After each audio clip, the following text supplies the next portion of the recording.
I don't usually start messages this way, but I want to do a little experiment this weekend. If you're willing to take part, would you go ahead and close your eyes just for a few moments? And I want to do a word association test. When I say the face of God, what comes to mind? More specifically, what expression is on God's face? Now, you can open your eyes, and one last question, was he smiling? We'll come back to that in a moment. I want to invite all of our campuses to stand as we read God's Word, Numbers chapter 6, the priestly blessing number 10. Here we go. The Lord said to Moses, "Tell Aaron and his sons, this is how you are to bless the Israelites. The Lord bless you and keep you. The Lord make his face to shine upon you and be gracious to you. The Lord turn his face towards you and give you peace.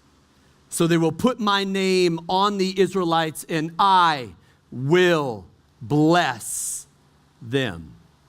You can be seated. The past 2 weeks, we've talked about the Lord bless you and the Lord keep you. If you miss those messages, might encourage you to catch up online. This weekend, I want to talk about this beautiful phrase, the Lord make his face to shine upon you.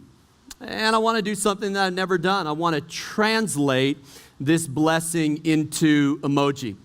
I did not learn this in seminary. And there's a little risk right here because emojis are subjective. And it's tough to translate Hebrew into emoji, but here we go. I think the blessing starts with the Vulcan emoji.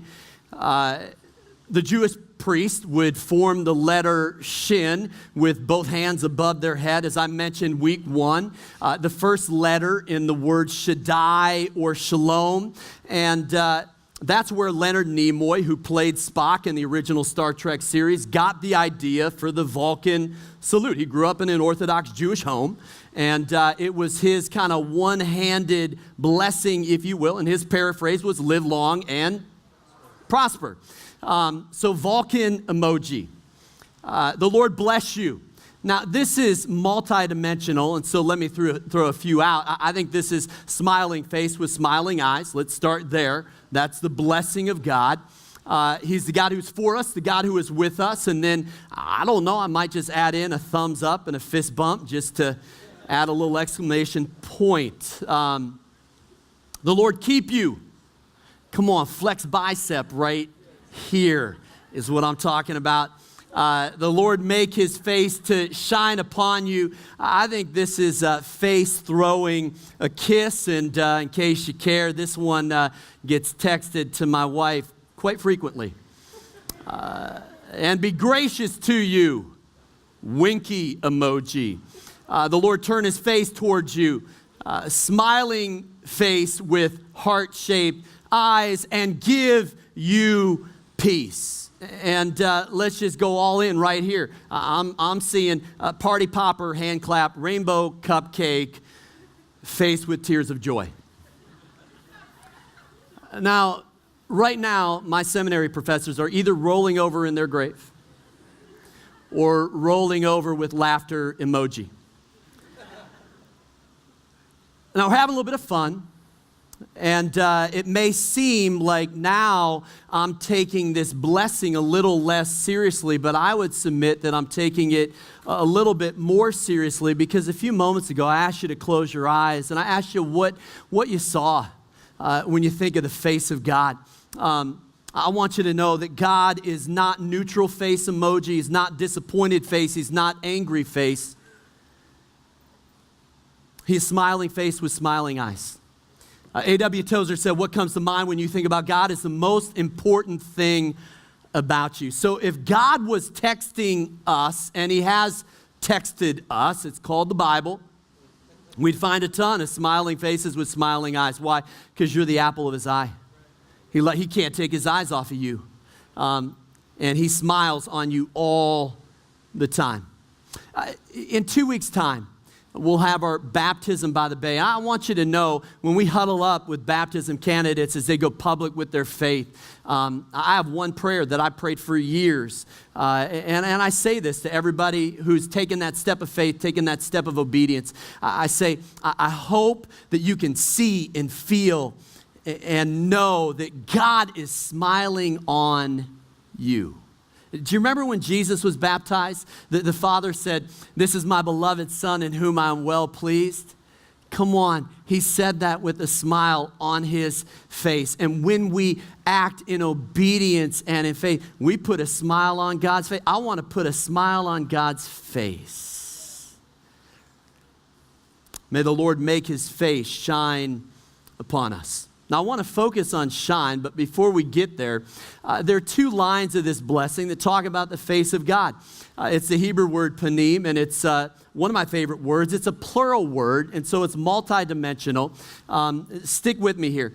In regards to time, it can refer to the split second before or the split second after something happens. So it's almost a parentheses in time. And in regards to space, it refers to the place right in front and the place right behind. And so it's a parentheses in space.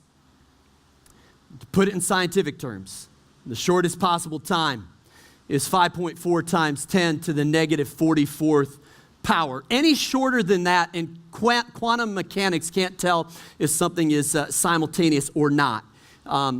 And then the shortest possible distance is called the Planck length. It's 6.4 times 10 to the negative 34th power.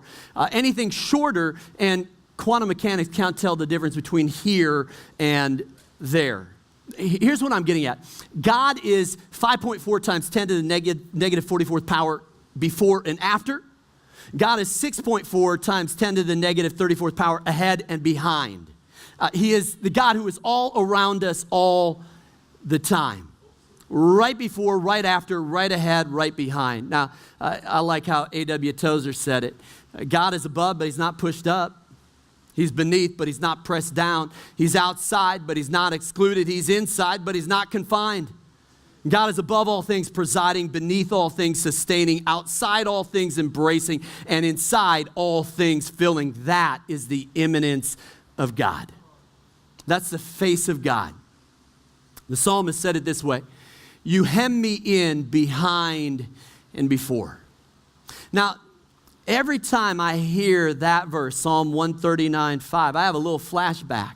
About 5 years old, I'm in my single-sized bed in my bedroom in New Hope, Minnesota.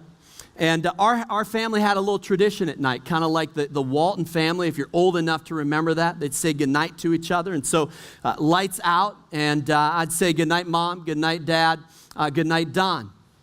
And my brother Don would say goodnight, Mom, goodnight, Dad, goodnight, Mark, goodnight, Bigfoot. Every time, scared me to death. That was my childhood fear. And so you can guess what needed to happen next. My parents would come in and they would do a Bigfoot check. They would check under the bed. They would check in the closet. Now, fear is irrational, because if he was in the closet, if he was under the bed, he wasn't Bigfoot, he was Littlefoot. And they would do one more thing before leaving. They'd tuck me in. I'm talking mummy style. I'm talking nothing outside, that you know what I'm talking about. You got to be under the covers, right? Because that's the only place you are safe. The psalmist said, "You hem me in behind and before." When I think of this blessing, when I think of this verse, I think of the God who tucks us in, the God who watches over us, the God who turns his face towards us, the God who keeps his eye on us. By the way, Psalm 145:18 says, "The Lord is nigh to all who call on him." The word nigh is plural. In other words, it means God is near in every way imaginable, to the greatest degree possible. You're here this weekend and you're walking through a tough time. Listen, number one, you're not alone. And my guess is that most of us have found ourselves in that spot at one time or another. Maybe you're walking through the valley of the shadow of death. I have an exhortation for you this week, and I want you to do not fear evil.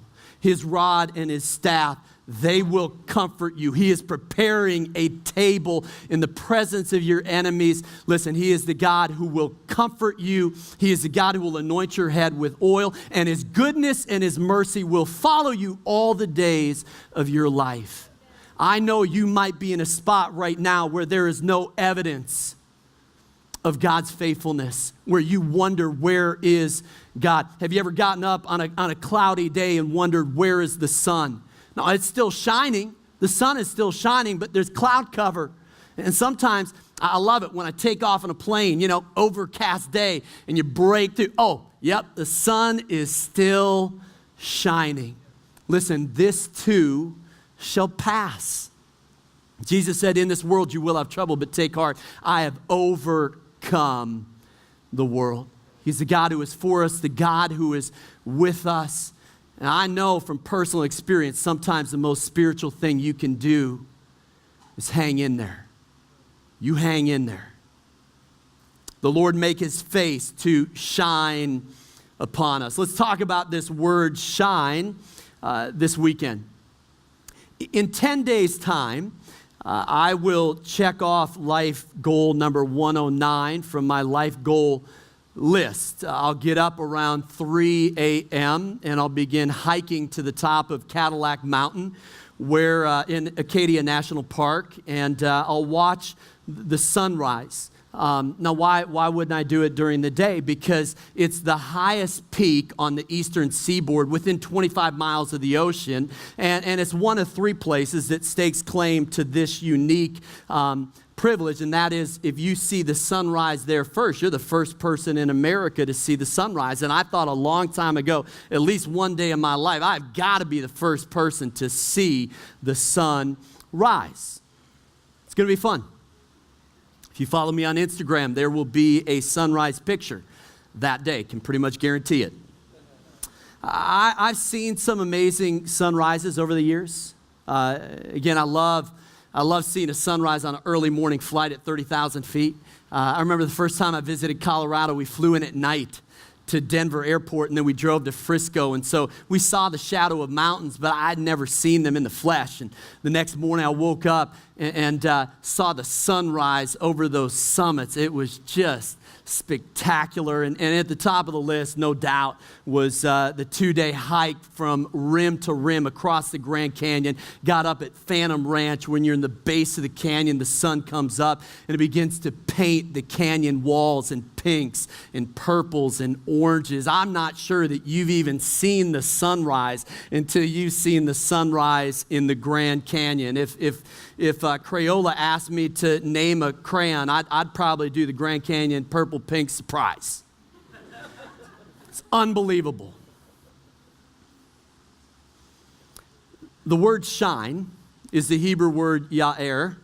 It has multiple meanings, and the most basic, the most intrinsic meaning is to dawn, sunrise. It's that simple. And I think it's one of those daily miracles that we take for granted, don't we? I mean, it's not like you're setting your alarm every morning. Come on, got to get up. Because have you ever seen the sunrise? It's spectacular. No, here's the challenge. It happens every single day. See, God is so good at what God does that we just take it for granted. Thomas Carlyle, though, said that imagine a man who lived in a cave his entire life, stepping outside for the first time to watch the sunrise. Carlyle said that that man would watch with rapt astonishment the sight we daily witness with indifference. John Donne said it this way: there's nothing that God has established in the constant course of nature, which therefore is done every day, but would seem a miracle and exercise admiration if it were done but once. So the word shine means to dawn, sunrise. It means to ignite. It's synonymous with the favor of God, but at its core it means to give light, to give sight. My goal this weekend is that we walk out with a little better understanding of what this blessing means. It's beautiful. I mean, it really kind of rolls off the tongue and it sounds nice, right? But what does it mean, the Lord make his face to shine upon us? Let me get theological for a moment. The Apostle John, in his first letter, uses two three-word descriptors of God. He says, God is love, in chapter 4. And then in chapter 1, God is light. A three-word sentence, and yet, can you imagine a more complex sentence? Are there any words that could speak more volumes than those descriptors? Here's what I think. If we don't understand the nature of light, we might not understand the nature of God. So let's go back to the beginning. In Genesis 1:3, God says, let there be light. Now, the famous composer Leonard Bernstein said that the best translation of Genesis 1:3 is not God said, but God sang. But whether he said it or sang it, God flips a switch, right? And there is light. But let me give a little different translation, personal translation. And God said, let there be electromagnetic radiation with varying wavelengths traveling at a speed of 186,281.7 miles per second. Let there be ultraviolet and infrared light. Let there be gamma rays, X-rays, radio waves, and microwaves. Let there be life and health and color. Let there be photosynthesis and fiber optics. Let there be CDs and DVDs. Let there be satellite communications. And why don't we just stop right there? Light is the basis of everything. Now, I am not a professor of spectroscopy. And so I'm going to need our Georgetown campus to fact check me this weekend, okay? Pretty smart people there. This might sound theoretical, but I think it's going to be incredibly practical. So you kind of hang in there, okay? Albert Einstein said, science without religion is lame, and religion without science is blind. I don't want to be either one of those things. And so let's juxtapose these two ideas, because I think when we're studying light, we're studying the nature of God. So light is the basis of everything. You have the periodic table memorized, right? No, you don't. But there are lots of elements. In fact, we're continuing to discover new elements. Is it 118 now? I don't even know what it is now. A few more since I was in high school. That I do know. Those elements absorb light at different rates. That's what makes them different from each other. It's light that differentiates those different elements. The entire food chain. You like to eat? Like to eat. The entire food chain is based on photosynthesis, which is a function of light. It's fiber optic cables that carry telephone calls and television signals at the speed of light. Light is the basis of color. It's the basis of health. Light therapy, it can help you with seasonal affective disorder. It can help your circadian rhythm if you have jet lag, okay? Light in the form of lasers can heal muscles or cut through steel. And if you have myopia or hyperopia, LASIK surgery, light, laser can begin to correct your vision. You name it, light does it.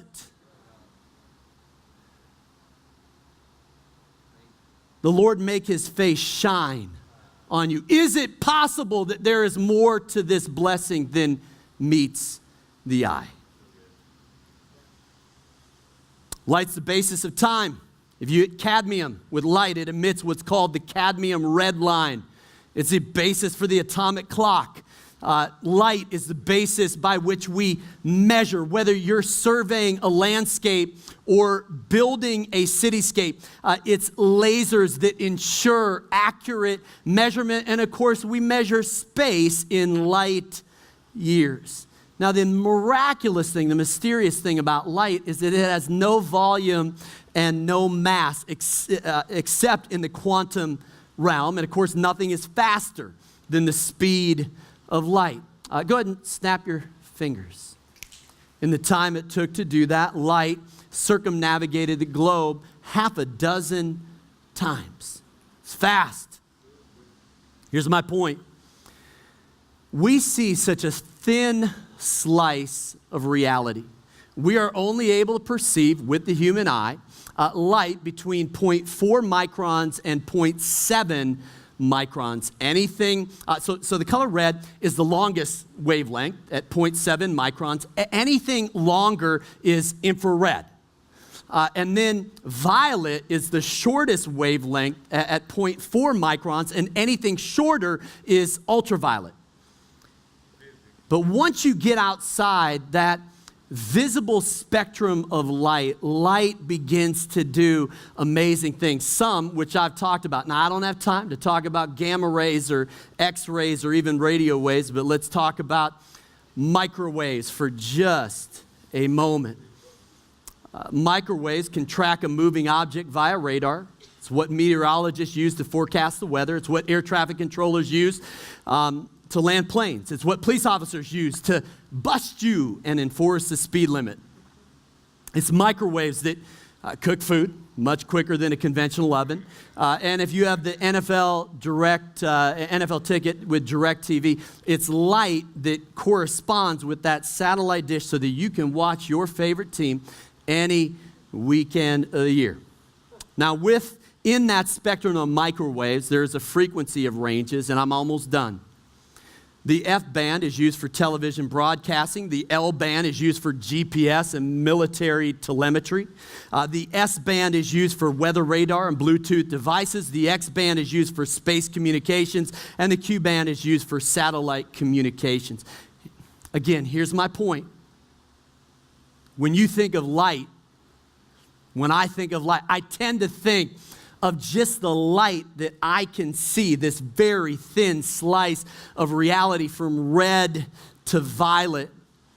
But that's a tiny fraction of what light is, what light does. And when we read this blessing, when we receive this blessing, the Lord make his face shine on you. It sounds so simple. It sounds so succinct. But all those things that light does, the light of God can do in your life supernaturally.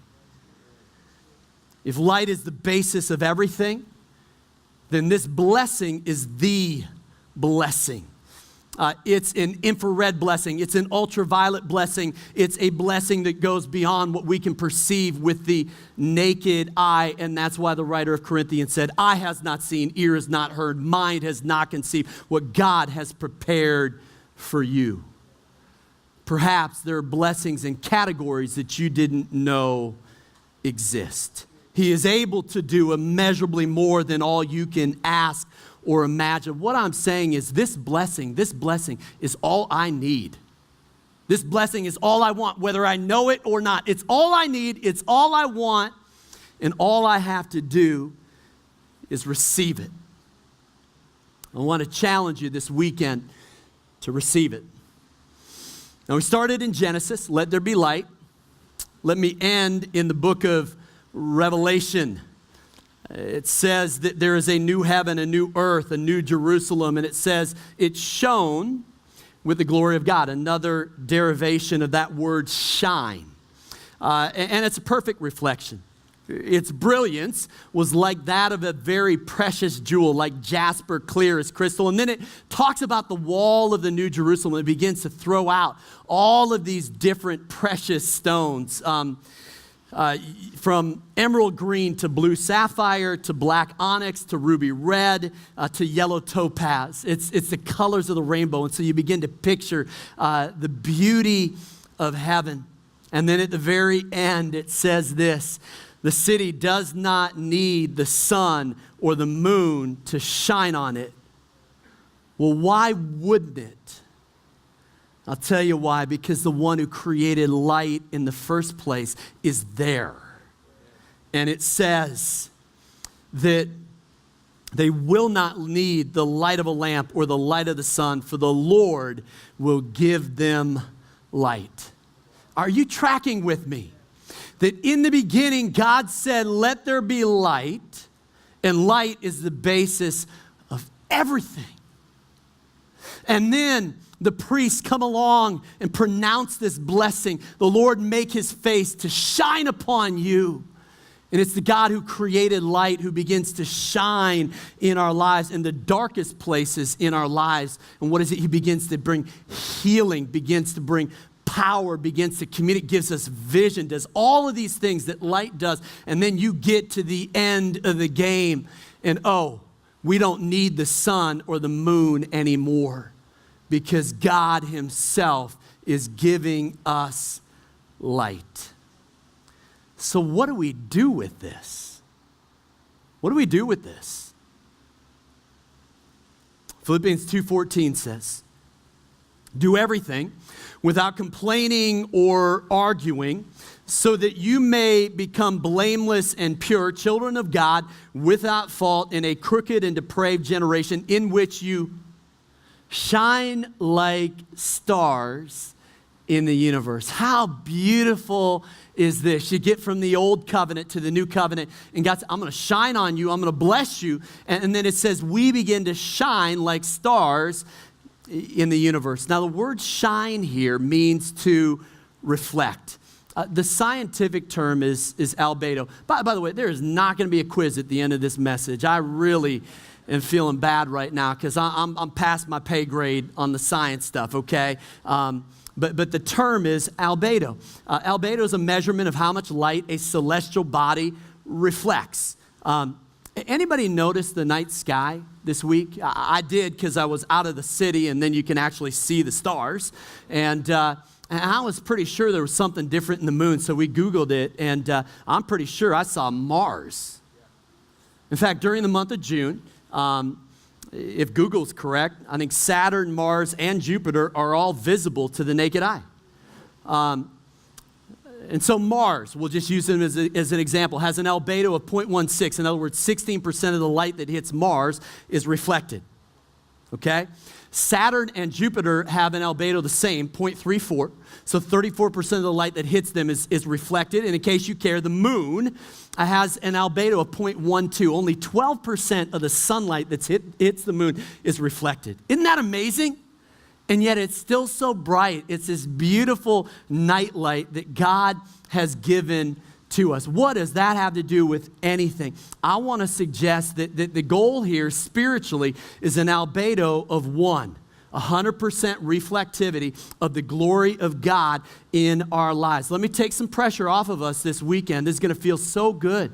Listen, it is not your job to manufacture anything.